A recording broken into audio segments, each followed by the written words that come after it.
7장 솔로몬이 자기의 왕궁을 13년 동안 건축하여 그 전부를 준공하니라. 그가 레바논 나무로 왕궁을 지었으니 길이가 100규빗이요 너비가 50규빗이요 높이가 30규빗이라.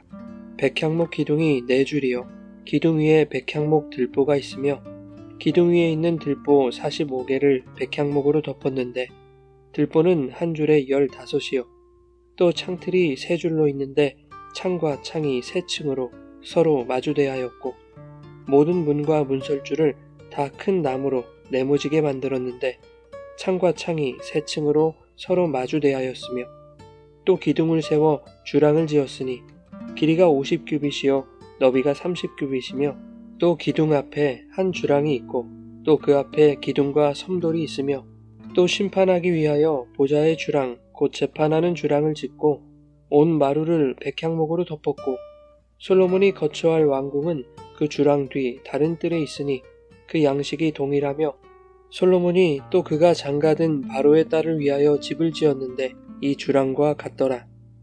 이 집들은 안팎을 모두 귀하고 다듬은 돌로 지었으니 크기대로 톱으로 켠 것이라.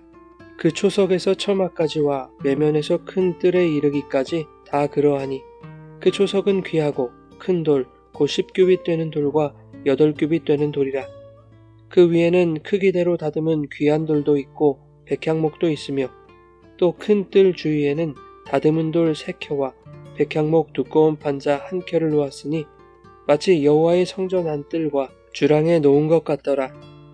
솔로몬 왕이 사람을 보내어 히람을 두로에서 데려오니 그는 납달리 지파 과부의 아들이요 그의 아버지는 두로 사람이니 노스의 대장장이라. 이 히람은 모든 논일의 지혜와 총명과 재능을 구비한 자이더니 솔로몬 왕에게 와서 그 모든 공사를 하니라. 그가 녹기둥 둘을 만들었으니 그 높이는 각각 18규빗이라. 각각 12규빗 되는 줄을 두를만 하며 또 놋을 녹여 부어서 기둥머리를 만들어 기둥 꼭대기에 두었으니 한쪽 머리의 높이도 5규빗이요 다른 쪽 머리의 높이도 5규빗이며 기둥 꼭대기에 있는 머리를 위하여 바둑판 모양으로 얽은 그물과 사슬 모양으로 따은 것을 만들었으니 이 머리에 7이요 저 머리에 7이라. 기둥을 이렇게 만들었고 또 2줄 석류를 한 그물 위에 둘러 만들어서 기둥 꼭대기에 있는 머리에 두르게 하였고 다른 기둥 머리에도 그렇게 하였으며 주랑 기둥 꼭대기에 있는 머리에 4규빗은 백합화 모양으로 만들었으며 이 2 기둥 머리에 있는 그물 곁 곧 그 머리의 공같이 둥근 곳으로 돌아가며 각기 석류 200개가 줄을 지었더라. 이 2 기둥을 성전의 주랑 앞에 세우되 오른쪽 기둥을 세우고 그 이름을 야긴이라 하고 왼쪽의 기둥을 세우고 그 이름을 보아스라 하였으며 그 2 기둥 꼭대기에는 백합화 형상이 있더라. 2 기둥의 공사가 끝나니라. 또 바다를 부어 만들었으니 그 직경이 10규빗이요 그 모양이 둥글며 그 높이는 5규빗이요 주위는 30규빗 줄을 두를만 하며 그 가장자리 아래에는 돌아가며 박이 있는데 매 규빗에 10개씩 있어서 바다 주위에 둘렸으니 그 박은 바다를 부어 만들 때에 2줄로 부어 만들었으며 그 바다를 소 12마리가 바쳤으니 셋은 북쪽을 향하였고 셋은 서쪽을 향하였고 셋은 남쪽을 향하였고 셋은 동쪽을 향하였으며 바다를 그 위에 놓았고 소의 뒤는 다 안으로 두었으며 바다의 두께는 한 손 너비만 하고 그것에 가는 백합화의 양식으로 잔가와 같이 만들었으니 그 바다에는 2000밭을 담겠더라. 또 놋으로 받침술의 열을 만들었으니 매 받침술의 길이가 4규빗이요 너비가 4규빗이요 높이가 3규빗이라. 그 받침술의 구조는 이러하니 사면 옆 가장자리 가운데에는 판이 있고 가장자리 가운데 판에는 사자와 소와 그룹들이 있고 또 가장자리 위에는 놓는 자리가 있고 사자와 소 아래에는 화환 모양이 있으며 그 받침술에 각각 4 놋바퀴와 노축이 있고 받침술의 4발 밑에는 어깨 같은 것이 있으며 그 어깨 같은 것은 물두멍 아래쪽에 부어 만들었고 화환은 각각 그 옆에 있으며 그 받침술의 위로 들이켜 높이가 1규빗 되게 내민 것이 있고 그 면은 직경 1규빗 반 되게 반원형으로 우묵하며 그 나머지 면에는 아로 새긴 것이 있으며 그 내민 판들은 네모지고 둥글지 아니하며 네 바퀴는 옆판 밑에 있고 바퀴축은 받침 수레에 연결되었는데 바퀴의 높이는 각각 한 규빗 반이며 그 바퀴의 구조는 병거 바퀴의 구조 같은데 그 축과 태와 살과 통이 다 부어 만든 것이며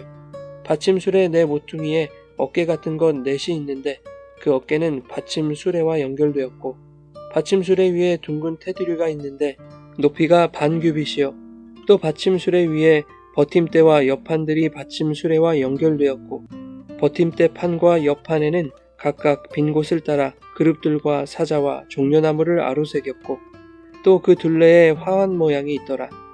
이와 같이 받침술에 10개를 만들었는데 그 부어 만든 법과 크기와 양식을 다 동일하게 만들었더라. 또 물두멍 10개를 노수로 만들었는데 물두멍마다 각각 40밭을 담게 하였으며 매 물두멍의 직경은 4규빗이라 10받침술에 위에 각각 물두멍이 하나씩이더라. 그 받침술의 5은 성전 오른쪽에 두었고 5은 성전 왼쪽에 두었고 성전 오른쪽 동남쪽에는 그 바다를 두었더라. 히람이 또 물두멍과 부삽과 대접들을 만들었더라. 이와 같이 히람이 솔로몬 왕을 위하여 여호와의 전에 모든 일을 마쳤으니 곧 기둥 둘과 그 기둥 꼭대기에 공 같은 머리 둘과 또 기둥 꼭대기에 공 같은 머리를 가리는 그물 둘과 또 그 그물들을 위하여 만든 바 매 그물에 2줄씩으로 기둥 위에 공 같은 2 머리를 가리게 한 석류 400개와 또 10개의 받침수레와 받침수레 위에 10개의 물두멍과 한 바다와 그 바다 아래에 소 12마리와 솥과 부삽과 대접들이라. 히람이 솔로몬 왕을 위하여 여호와의 성전에 이 모든 그릇을 빛난 노스로 만드니라. 왕이 요단 평지에서 숫꽃과 사르단 사이에 차진 흙에 그것들을 부어내었더라. 기구가 심히 많으므로 솔로몬이 달아보지 아니하고 두었으니 그 놋 무게를 능히 측량할 수 없었더라. 솔로몬이 또 여호와의 성전에 모든 기구를 만들었으니 곧 금단과 진설병의 금상과 내소 앞에 좌우로 5씩 둘 정금 등잔대며 또 금꽃과 등잔과 불집게며 또 정금 대접과 불집게와 주발과 숟가락과 불을 옮기는 그릇이며 또 내소 곧 지성소 문의 금 돌적이와 성전 곧 외소문의 금 돌적이더라. 솔로몬 왕이 여호와의 성전을 위하여 만드는 모든 일을 마친지라. 이에 솔로몬이 그의 아버지 다윗이 드린 물건 곧 은과 금과 기구들을 가져다가 여호와의 성전 곳간에 두었더라.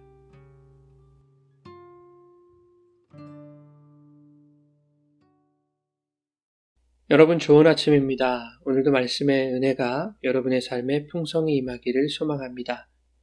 솔로몬의 성전 건축 이야기는 5장부터 시작됩니다. 본문 7장에서 성전의 기구들과 집기들의 제작까지 마무리되고 8장에서는 언약궤를 성전으로 옮긴 후 성전 봉헌식이 이루어집니다. 열왕기서가 성전 건축에 대하여 4장이라는 긴 분량을 할애하는 중에 본문 1절부터 12절까지는 전체적인 흐름상 어색한 이야기가 삽입되어 있습니다. 솔로몬이 자신의 궁을 짓는 이야기입니다. 그리고 다시 13절부터는 성전 기구와 집기를 제작하는 이야기가 이어지고 51절은 성전 짓는 모든 일을 완성했다라고 기록합니다. 솔로몬은 하나님의 성전을 7년 만에 완공했습니다. 그런데 본문 1절에 보면 자신의 왕궁은 13년이나 들여 건축했습니다. 성경에 기록된 수치로 보아 솔로몬의 왕궁이 하나님의 성전보다 4배나 크게 지어졌음을 알 수 있습니다. 솔로몬이 자신의 궁을 하나님의 성전 건축 기간보다 거의 2배나 긴 시간을 들여서 4배나 크게 만든 이유를 이렇게 설명하기도 합니다. 궁전은 성전에 비해서 구조나 용도가 훨씬 다양하고 복잡했을 것이고 실제적으로 행정이나 통치의 제반 사항들이 이루어지는 곳이었기 때문이라는 것입니다. 개인적으로는 솔로몬을 쓸데없이 변호하고 있다는 생각이 듭니다. 그런가 하면 솔로몬의 왕궁 건축 기사를 왜 여기 삽입했는가 하는 의문도 생깁니다. 어떤 학자들은 이렇게 설명합니다. 이어지는 성전 내부 비품들에 대한 장황한 묘사가 솔로몬 왕궁의 묘사를 둘러싸서 압도하도록 하기 위한 배치라는 것입니다. 솔로몬 왕궁이 성전 건축 기간에 약 2배가 걸려서 완공되었고 규모도 4배로 컸다고는 하지만 하나님의 성전이 그 나라의 중심이고 핵심이라는 것을 보여주기 위하여 성전 건축과 비품들의 제작 기사 사이에 솔로몬 왕궁 건축 기사를 삽입했다는 것입니다. 이러한 해석의 경향이 존재할 수밖에 없는 이유는 하나님의 성전은 거룩한 것이고 그 거룩한 성전을 처음으로 건축한 솔로몬의 치적도 훼손되면 안 된다는 그러한 선입견 때문인 것입니다. 하지만 9장 7절에 말씀하시지 않습니까? 내 계명과 법도를 지키지 않고 다른 신을 섬기면 나 여호와가 거룩하게 구별한 성전이라 할지라도 던져버릴 것이다. 하나님은 업적이나 결과보다 중심을 보시는 분이라는 것입니다. 솔로몬은 자신의 왕궁을 13년이라는 기간 동안 공들여 지었습니다. 성전을 건축한 재료나 자신의 왕궁을 건축한 재료의 차이도 없었습니다.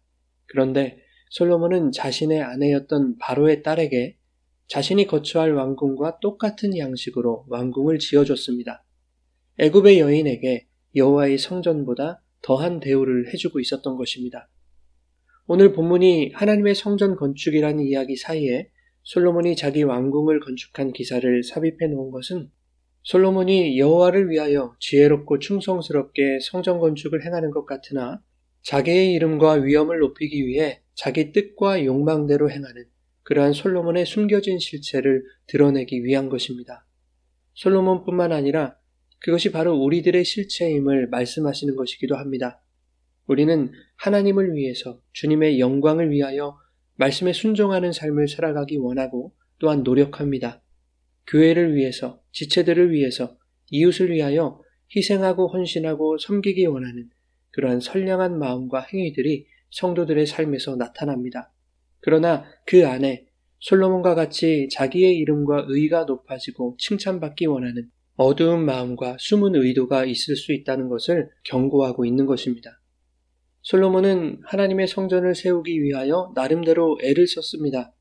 두로왕 히람과의 관계를 통해서 백향목과 잣나무, 좋은 재료들을 준비했고 본문 13절부터는 두로왕과 동명이인이었던 놋 전문가인 히람을 섭외하여 성전에 필요한 기구들과 비품들을 만들었습니다. 그런데 13절 이후에 기록된 두 기둥과 비품들에 대한 내용을 보면 과연 하나님의 뜻이었을까 하는 의문이 들기도 합니다. 또한 많은 주석서들이 조형물이나 기구들에 각각 영적인 의미를 부여하는 것을 오늘날 교회가 그대로 받아들여도 되는가 하는 우려도 듭니다. 성전의 건축은 성막을 계승한다는 의미가 있습니다. 과거 하나님은 모세에게 성막 제작의 세부 사항까지 가르쳐 주셨습니다. 그런데 성전 건축에 관련해서는 하나님이 관여하시지 않죠. 다만 솔로몬에게 지혜와 총명을 주셨습니다. 그렇다면 그 지혜와 총명으로 성막을 제작할 당시에 율례와 규례들을 반영해서 성전 기물과 비품들을 제작했어야 하는 것이 옳지 않았겠는가 하는 아쉬움이 남습니다. 하지만 솔로몬은 과도하게 상징적인 요소를 만들려고 했던 것 같습니다. 놋으로 만든 두 기둥과 바다 조형물, 받침수레 등과 같은 것들이 그렇습니다. 물론 이것들 중에는 제사를 드리는 제사장들의 편의를 고려하여 만들어진 것도 있을 것입니다. 하지만 성막 제작에서는 볼 수 없었던 것들이고 이것들이 사람의 뜻에 의해 가미되었다라는 생각을 지울 수 없는 것입니다. 특히 21절에 기록된 두 기둥은 이중적인 의미로 생각해 봐야 하는 것입니다. 여호와의 성전 낭실 앞에 높이가 8m, 둘레는 5m가 넘는 거대한 기둥이 있었습니다. 누구든 성전에 들어가기 전에 가장 먼저 이 기둥을 마주하게 됩니다. 하나의 이름은 야긴이고 다른 하나의 이름은 보아스였습니다. 야긴의 뜻은 그가 세우신다, 보아스는 그에게 능력이 있다 라는 뜻입니다. 여호와의 성전 앞에 세워두기 적합한 이름을 가진 두 기둥이었습니다. 모든 것을 자신의 능력으로 세우시는 여호와 하나님에 대한 경외를 상징하는 것으로 볼 수 있는 것이죠. 하지만 그 기둥을 세워야 되겠다고 결정한 솔로몬의 의도는 조금 다르지 않았을까 생각됩니다. 여호와는 나 솔로몬의 왕위를 영원히 세우실 것이다. 그 여호와의 능력 안에서 내가 형통할 것이다. 이것이 솔로몬 입장에서의 야긴과 보아스라는 두 기둥의 의미였던 것입니다. 자신의 왕권과 안녕을 기원하려는 목적을 하나님의 주권과 능력을 상징하는 두 기둥 속에 교묘히 섞어버린 것입니다. 주님은 당신의 능력으로 성전을 세우셨습니다. 그 능력은 십자가에서 죽으심으로 나타났고 그 십자가의 능력은 그리스도와 함께 죽은 자들을 부활의 존재로 세우신 것입니다. 즉 그리스도의 능력으로 교회와 성도라는 성전을 세우신 것이죠. 오늘날 교회 안에는 십자가의 능력과 그리스도의 세우심이라는 두 기둥만 존재해야 합니다. 하지만 현실은 그렇지 못하죠. 그 두 기둥을 미신처럼 추앙하는 사람들이 있습니다. 주님의 주권과 능력에 자기 출세와 영광을 기원하는 솔로몬과 같은 교묘한 마음이 숨어 있습니다. 오늘 본문이 우리에게도 그러한 어두운 마음이 있음을 드러내고 있는 것이죠. 사랑하는 여러분, 여호와의 성전보다 더 오랜 시간 공을 들여 자신의 왕궁을 세웠던 솔로몬처럼 때때로 우리의 신앙생활 속에서도 하나님을 위한다고 하면서 내 유익만을 바라보고 있었던 교묘한 이중성이 드러날 때가 있습니다. 그것이 드러나면 다행인 것입니다. 우리의 연약한 실체를 인정하고 회개의 자리로 나아가면 주님께서 다시 능력의 손으로 우리를 일으켜 세워주실 것이기 때문입니다. 오늘 하루도 그 주님을 더욱 사랑하고 경외하는 마음을 주시기를 기도합시다. 또한 때때로 나를 사랑하고 세상에 눈 돌리는 그러한 자신의 연약한 존재를 깨닫는 은혜도 구하여 우리를 온전한 교회요 하나님의 성전으로 세우실 주님과 더욱 친밀해질 수 있는 자리로 나아갈 수 있기를 예수님의 이름으로 축원합니다.